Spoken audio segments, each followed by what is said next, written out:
Oke, jadi mari kita coba bahas lagi mengenai serialnya dari Classroom of the Elite. Dan kali ini tuh sendiri masih mengenai isi dari volume ketiga pada tahun ketiganya. Spoiler ya, tentu aja. Video kali ini tuh sendiri bakalan jadi video spoiler. Jadi jika kalian itu tidak keberatan, yuk mari kita coba lanjutkan. Nah, jadi pada video kali ini POV bakalan berasal dari karakternya Ayano Koji Kiyotaka, di mana kami bergerak sesuai rencana. Unit utama kami berhasil mengamankan perbekalan event di G13 tanpa hambatan. Lalu sekitar 30 menit kemudian, tim Takemoto tiba dengan selamat di D14. 10 menit setelah itu, kami menerima laporan dari komandan yang disampaikan melalui sirai VIP kami bahwa seluruh perbekalan di lokasi tersebut telah berhasil dikumpulkan. Dengan demikian, totalnya kami telah menguasai 2 titik perbekalan yang berisikan tempat amunisi berisi 2 magazin kosong untuk senapan serbu, serta 1 kantong penutup yang berisi 100 butir peluru cat. Sementara itu, kotak kebutuhan sehari-hari berisikan 1 korek api, 3 wadah makanan, dan 3 pasang sumpit sekali pakai. Di mana banyak siswa yang tampaknya kecewa, tetapi isi kotak tersebut justru memberi kami pemahaman penting. Mengumpulkan makanan saja tidaklah cukup. Jika sebuah peti makanan hanya berisikan beras mentah, maka maknanya sudah jelas. Persediaan harus dikumpulkan secara bertahap, baik makanan maupun kebutuhan sehari-hari agar bisa benar-benar digunakan. Kami juga memperoleh informasi penting dari kedua peti tersebut. Keduanya memiliki metode penyamaran yang sama, setengah terkubur di dalam tanah dan ditempatkan sedemikian rupa sehingga hampir mustahil ditemukan secara tidak sengaja saat berjalan. Namun setelah kata sandi yang benar dimasukkan dan tutupnya terbuka, isinya bisa langsung diambil tanpa perlu menggali. Ukuran wadahnya pun tampaknya sebanding dengan jumlah isinya. Ya, itu detail penting yang patut diingat untuk kedepannya. Sementara itu, untuk wilayah H9 yang kemungkinan besar akan menjadi lokasi bentrokan, kelas A yang dipimpin oleh Horikita akhirnya memilih untuk mengamankan G7 terlebih dahulu, lalu mulai bergerak menembus wilayah utara. Sementara yang sudah diduga, mereka tidak ingin mengambil resiko kehilangan anggota hanya karena konflik kecil di tahap awal. Di sisi lain, kelas B yang dipimpin oleh Ryuen membagi pasukan mereka menjadi 2 tim. Satu tim bergerak menuju H9, sementara tim lainnya menuju B7 yang letaknya lebih jauh. Dan setelah menembus C10 hingga ke garis pantai, lalu berlari ke utara dalam satu gerakan cepat. Mereka mempercayakan misi tersebut kepada kelompok kecil elit yang percaya diri dengan stamina mereka. Dan keputusan itu terbukti berhasil. Pada akhirnya, selama putaran pertama acara ini, setiap kelas berhasil mengamankan 2 lokasi pembekalan. Dari segi jumlah, hasilnya imbang. Lalu, waktu terus berjalan. Event kedua diumumkan pada pukul 1 siang. Dan event ketiga pada pukul 3 sore. Di mana keempat kelas tetap menghindari bentrokan langsung, mengulangi pola yang sama. Mengumpulkan amunisi cat, makanan, dan kebutuhan sehari-hari sambil menelusuri rute dengan hati-hati demi meminimalkan resiko yang ada. Dan tak lama kemudian, jam menunjukkan pukul 5 sore di hari pertama. Event terakhir di hari pertama pun akan segera dimulai. Sejauh ini kami sudah menemukan total 5 peti persediaan, lapor Hashimoto sambil menghitung hasil rampasan. Itu berarti 200 peluru cat, 10 karung beras, 8 kaleng makanan campuran, beberapa kacang dan daging ayam, beberapa perlengkapan kebutuhan pokok, serta sekitar 15 liter air. Kurasa itu sudah bisa disebut sebagai kebutuhan minimum, sambung Hashimoto. Ya, jika dibandingkan dengan kebutuhan tubuh manusia yang sebenarnya, jelas jumlah itu masih jauh dari cukup. Dan mengingat bahwa saat ini sudah muncul 39 kotak persediaan, kami belum berhasil mengamankan sebanyak yang seharusnya. Dikendalikan seperti ini benar-benar menyebalkan ya, keluh Morishita.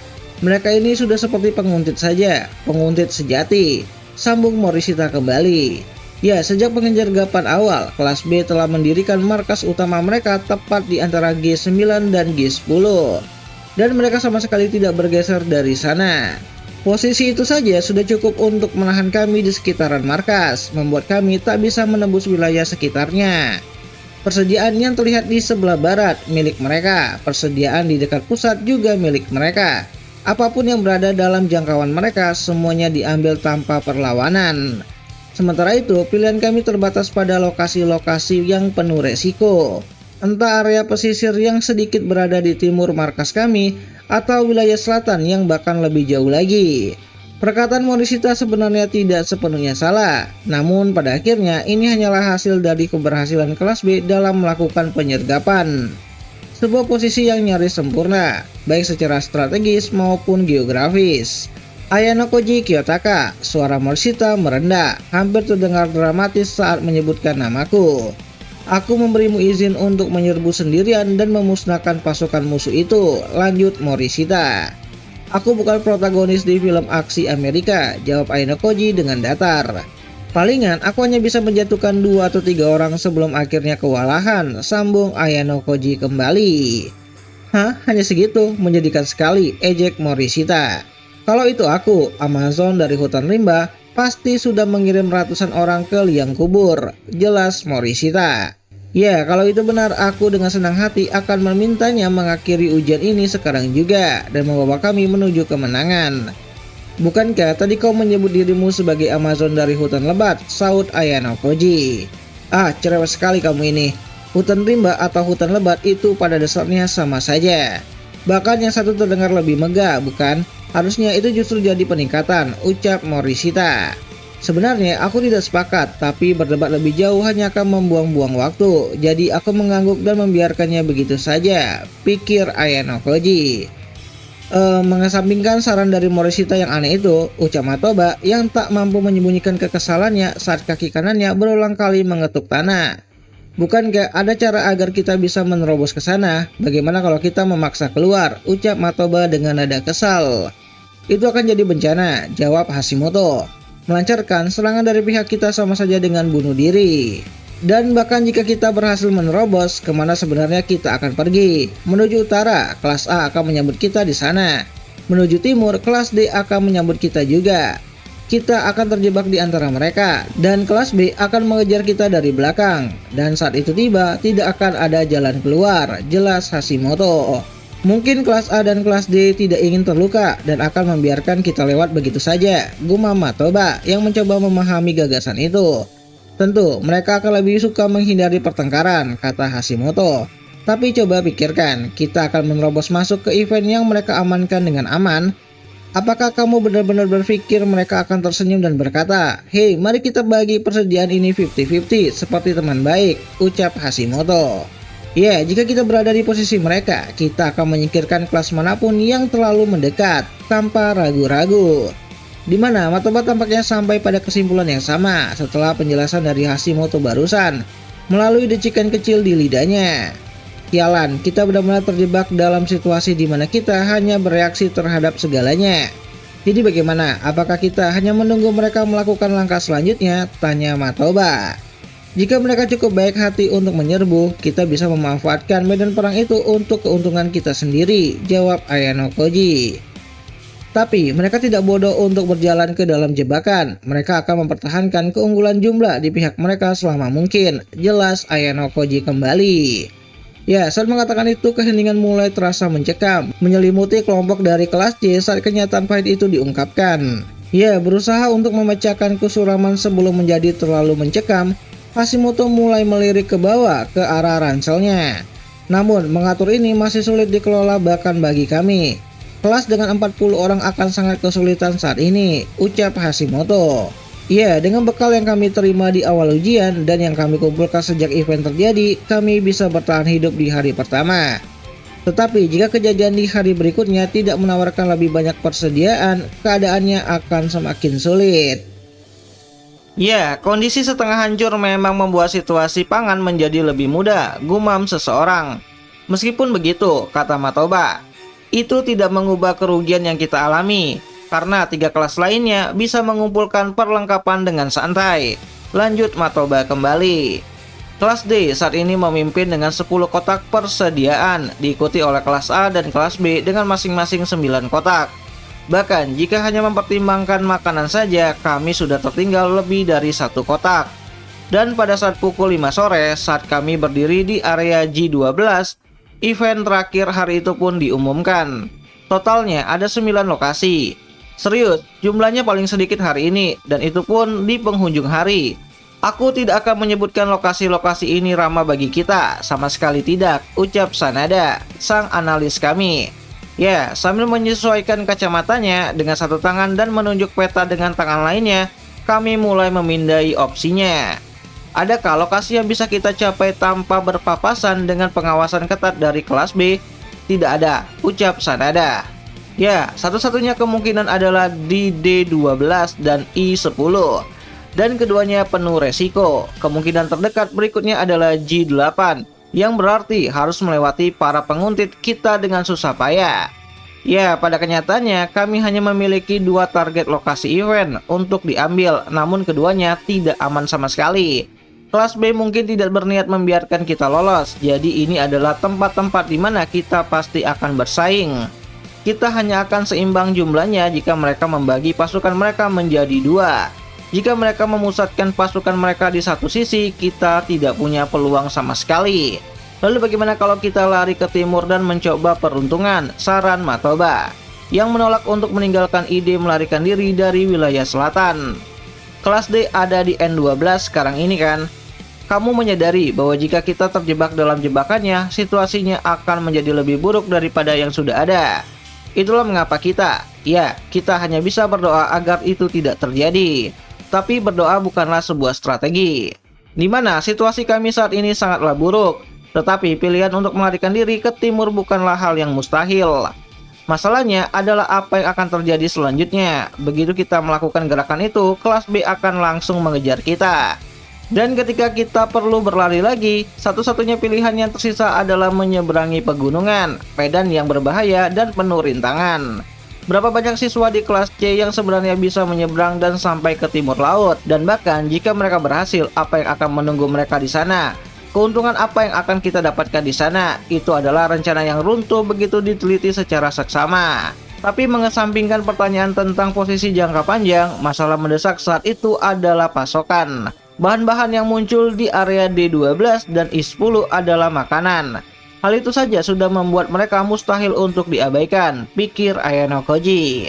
Kita akan bertahan di wilayah selatan, ucap Ayano Koji yang mencoba untuk memecah keheningan dan bergerak untuk mengamankan perbekalan. Jadi kita sudah siap untuk bertarung ya, ucap Matoba yang sambil menghelakan nafas perlahan dan ekspresinya mengeras menjadi sebuah tekad. Jika kita hanya mempertimbangkan hari ini, menghindari konflik akan baik-baik saja, jawab Ayano Koji. Namun, event paling awal besok adalah pukul 11 pagi. Dan karena tidak ada jaminan kita pasti akan mendapatkan makanan, aku ingin mengamankan keduanya jika memungkinkan, atau setidaknya salah satunya saja. Lanjut Ayano Koji kembali. Baik, kata Matoba, jadi apa rencananya? Ya, jika kita bersaing memperebutkan pasokan yang memiliki pesaing, maka kerjasama dengan komandan sangatlah penting. Lebih dari sebelumnya, koordinasi yang tepat akan menentukan apakah ini berakhir sebagai risiko yang diperhitungkan atau pertaruhan yang gegabah. Tentu saja, itu membawa kita kembali ke pertanyaan tentang bagaimana caranya bergerak. Salah satu opsi adalah membagi pasukan kita yang tersisa secara merata, membentuk 2 kelompok seimbang yang berpusat pada VIP Shiraishi dan juga Takimoto. Masing-masing mempertahankan jalur komunikasi langsung dengan komandan. Opsi lainnya jauh lebih sederhana, namun jauh lebih agresif, yaitu memusatkan semuanya ke dalam satu kekuatan penuh dan mempertaruhkan segalanya pada satu tujuan. Di mana para siswa saling bertukar pandangan secara gelisah, masing-masing sudah menduga kemana arah diskusi ini akan berlanjut. Jika kita mengejar persediaan yang diperebutkan, ucap seseorang yang menyuarakan apa yang dipikirkan banyak orang, maka kita tidak akan mudah menyerahkan. Kalau begitu, bukankah seharusnya kita memusatkan kekuatan kita? Jumlah pasukan kita sudah berkurang setengahnya, bahkan jika mereka berpencar, kita masih akan menghadapi 2 kali lipat dari jumlah pasukan kita. Jika kita berhadapan langsung seperti itu, kita bisa musnah. Itu wajar saja, dengan kelas C yang sudah berada dalam posisi terdesak, moral menjadi rapuh, dan kecemasan meningkat lebih cepat daripada tekadnya. Di mana suasana terasa seperti akan terpecah menjadi 2 kubu yang akan berlawanan. Tetapi kami tidak punya cukup waktu untuk berdebat panjang lebar. Jendela waktu event hanya 1 jam, kelas B akan segera pindah. Tidak, mereka mungkin sudah pindah, pikir Ayano Koji. Meskipun begitu, ucap Ayano Koji, kita akan tetap menyerang kedua titik pasokan itu. Lanjut Ayano Koji kembali. Ya, mendengar itu keheningan pun datang kembali. Kau serius? Balas Matoba kepada Ayano Koji. Mereka mungkin akan menyerang keduanya juga. Jika itu yang kau pikirkan, maka kita harus fokus pada satu titik saja. Bertarung tidak ada gunanya jika jumlah kita tidak seimbang, lanjut Matoba. Ya, dia tidak salah soal perhitungan matematikanya. Menghadapi kekuatan 2 kali lipat dari kita adalah tindakan yang gegabah menurut standar apapun. Aku setuju dengan Matoba. Suara lain mengikuti ide Matoba. Kenapa tidak bermain aman saja dan menargetkan satu pasokan saja? Jika kita bergerak sebagai satu kelompok penuh, musuh pun tidak bisa langsung menyerang sebanyak 20 orang. Dan jika mereka mengumpulkan seluruh kelas mereka, kita selalu bisa mundur, ucap Matoba kembali. Ya, secara sepintas argumen ini masuk akal. Berfokus pada satu lokasi dan secara dramatis meningkatkan peluang kita untuk bertahan hidup. Untuk menghadapi kelas C yang padat, pihak lawan perlu mengerahkan setidaknya setengah dari anggotanya. Dan untuk menjamin kemenangan, kemungkinan besar seluruhnya. Namun justru itulah masalahnya. Pergerakan skala besar seperti itu, tanpa menggunakan taktik tertentu, mustahil disembunyikan dari komandan mereka. Begitu kita mulai mendekat, VIP mereka akan diberitahu, niat kita akan terbaca. Itulah mengapa usulan Matoba terdengar masuk akal. Dan juga mengapa usulan itu gagal mempertimbangkan perspektif musuh, pikir Ayano Koji. Seandainya aku adalah Ryuen, ucap Ayano Koji dengan perlahan. Atau jujur saja, seandainya aku pemimpin kelas manapun, melihat kelas C berkumpul seperti itu akan menjadi anugerah. Aku tidak perlu melawan kalian sama sekali, aku akan menganggap kalian telah memilih kehancuran diri kalian sendiri, ucap Ayano Koji. Ya, mendengar itu semua mata mulai beralih ke arahku. Aku akan mengabaikan persediaan yang kau incar dan beralih untuk mengumpulkan sebanyak mungkin event lain. Besok pagi, kelas C akan kelaparan, staminamu akan menurun, kemampuan berpikirmu akan melambat. Dan kemudian kau akan dipaksa untuk menghadapi event yang lebih berat dalam kondisi yang lebih buruk, lanjut Ayano Koji. Di mana kata-kata itu menggantung di udara, lalu Matoba mulai berkata, begitu ya. Kelas-kelas lain lebih membutuhkan perlengkapan saat ini, ucap Hashimoto setelah jeda, sambil menggosok-gosok bagian belakang lehernya. Jika kita bergerak sebagai satu kelompok besar, yang sebenarnya kita lakukan hanyalah membantu mereka. Mendengar itu, Ayano Koji mulai mengangguk secara pelan. Maaf, tetapi waktu kita sudah habis, jadi aku tidak akan memperdebatkan ini lebih lanjut. Ini adalah keputusanku sebagai pemimpin kelas C, meskipun bersifat sementara. Jika ada yang masih ingin keberatan, silakan sampaikan pendapat kalian. Ya, dengan kata lain, mereka mengambil sikap dan menerima resiko pengusiran. Tidak perlu menunggu jawaban, Matoba dan yang lainnya mungkin tidak akan mampu mempertahankan tekad mereka. Baiklah, kata Matoba sambil menghela nafas melalui hidung. Jadi bagaimana kita akan berpisah? Lanjut Matoba. Dengan waktu yang terus menekan, jarak menjadi faktor penentu. Semakin jauh tujuan, semakin brutal pula kecepatan yang harus ditempuh. Persediaan di titik I-10 terletak di sepanjang medan pegunungan. Hal itu saja sudah menjadi masalah. Aku akan pergi ke I-10 sendirian, ucap Ayano Koji. Meskipun aku tidak tahu lokasi pasti persediaannya, jam tangan ini memiliki kompas bawaan dan berfungsi untuk memeriksa lokasi saat ini. Tidak perlu sulit untuk mencapai area target itu sendiri. Kalian yang lain pergilah ke D12, ucap Ayano Koji. Hah? Sendirian? Bentak Hashimoto yang matanya mulai terbelalak. Kau serius? Kau tahu betul kan, musuh bergerak bersama dengan VIP mereka. Jika mereka melihat seseorang sendirian, mereka akan langsung membidik, ucap Hashimoto. Karena waktu saat ini sangatlah berharga, aku memberi isyarat kepada yang lain untuk mulai bersiap sambil melanjutkan percakapan. Keputusan ini tidak bisa diubah, ucap Ayano Koji dengan datar. Ya, aku sudah menduganya, ucap Hashimoto sambil menghela nafas. Jika itu yang kau putuskan, aku tidak akan membantah. Baiklah, Takemoto, Hashimoto, dengarkan baik-baik, ucap Ayano Koji. Di mana Ayano Koji mulai meninggikan suaranya agar bisa memecah ketenangan yang menggantung di udara. Baiklah, Takemoto dan Hashimoto, bawa semua orang bergerak segera. Temukan lokasi event di titik-titik yang telah ditentukan dan amankan perbekalan. Setelah itu berkumpul kembali dalam 1 hingga 1,5 jam. Titik pertemuan utama adalah F12, terang Ayano Koji. Meskipun nanti kalau kalian terpisah dari VIP, area di dekat markas cukup mencolok hingga kalian masih bisa saling menemukan. Namun F12 adalah pedang bermata dua. Jika kelas lain mengepung kita di sana, tidak ada jalur pelarian yang aman. Jadi jika komandan memberi sinyal bahaya, beralihlah ke titik pertemuan sekunder di H12, ucap Ayano Koji kembali. Seandainya ada kelas lain yang mendekati titik pertemuan kita, kemungkinan kecil kita harus menghindarinya sebagai tempat pertemuan. Karena komandan selalu memiliki pandangan yang lebih jelas tentang pergerakan kelas lain, kita dapat beradaptasi dengan cepat. Bagaimana jika kelas Ichinose mengejar kita? Tanya seseorang. Mereka tidak akan melakukannya, jawab Ayano Koji tanpa ragu. Mengingat jaraknya, kelas D tidak akan punya alasan untuk memaksakan pertempuran. Karena VIP bernilai 100 poin, mudah untuk terlalu fokus pada hal itu. Tetapi bahkan kehilangan 1 poin karena pengurangan jumlah penjaga dapat menjadi kendala besar ketika peringkat akhir diumumkan. Tapi tidak ada jaminan mereka tidak akan menyerangkan, desak seseorang. Jika mereka melihat peluang untuk menang, mengapa mereka tidak mengambilnya? Selama kita tidak menembak duluan, kita tidak akan ditembak, ucap Ayano Koji. Bertindaklah berdasarkan asumsi itu. Dan saat mengatakan itu, terjadi keheningan singkat di antara siswa kelas 3C. Kurasa kita tidak punya pilihan selain mempercayainya, gumam Hashimoto. Lalu bagaimana denganmu? Bagaimana rencanamu untuk berkumpul kembali? Kamu tidak akan mendapatkan pembaharuan secara langsung kan? Jika kita berpisah, itu pada dasarnya adalah neraka, tanya Hashimoto. Kau tidak perlu mengkhawatirkan aku. Yang penting begini, jika kelas B menyerangmu saat mengamankan perbekalan, kau hanya boleh melawan jika jumlah mereka 10 orang atau kurang. Begitu kau yakin jumlah mereka melebihi itu, segera mundur, jelas Ayano Koji. Di pulau seluas ini, mengejar musuh yang melarikan diri hampir mustahil, itulah jaminan kami. Adapun event terakhir hari ini, memprediksi bagaimana 3 kelas lainnya akan bergerak bukanlah sesuatu yang membutuhkan pemikiran mendalam. Keputusan sudah dibuat, semua orang akan menuju ke D12, dan hanya aku yang akan memisahkan diri dari mereka.